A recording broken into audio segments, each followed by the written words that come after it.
আমাদের আরেক ভাই প্রশ্ন করেছেন, বেতের সালাতে দোয়া কুনুত না পারলে করণীয়।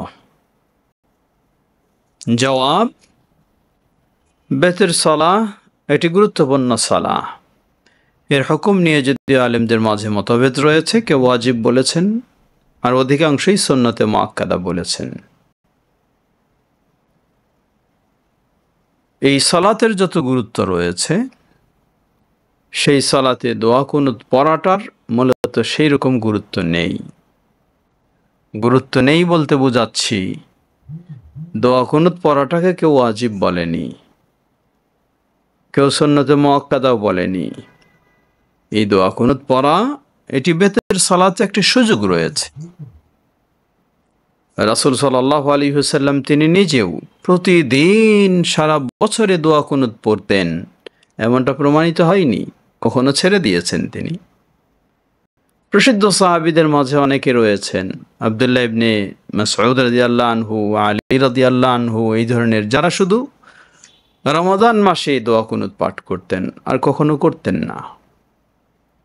সুতরাং এসব কিছু লক্ষ্য করলে বোঝা যায় দোয়া কুনুত পড়াটা অপরিহার্য নয়। এটি বেতের সালাতে দোয়া কুনুত পড়ার সুযোগ রয়েছে। বিষয়টি এমন, সমাজে কিছু মানুষ অপরিহার্য করে দিয়েছে বা অপরিহার্য করে নিয়েছে। দোয়া কুনুত যদি না জানা থাকে, তারা বিধান দিয়ে রেখেছে সেখানে সূরা ইখলাস পাঠ করবে, লা হাওলা ওয়ালা কুওয়াতা ইল্লা বিল্লাহ। এটি একটি বেদআ, কোনো সন্দেহ নেই। দোয়া কুনুত আপনি জানবেন, শিখবেন, পাঠ করবেন, জানা থাকলে, শেখা থাকলেও সেটিও মাঝে মাঝে ছেড়ে দেওয়াটাই হলো রাসূল সাল্লাল্লাহু আলাইহি ওয়াসাল্লামের সুন্নাহ।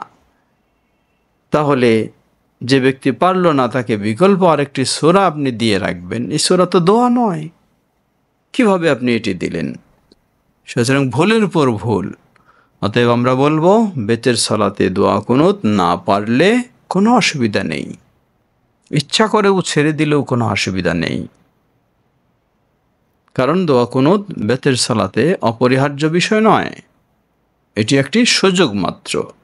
সেই সুযোগ আপনি অবশ্যই নেবেন, অবশ্যই সেই সুযোগটিকে কাজে লাগাবেন, দোয়া কুনুতের জন্য শিখবেন।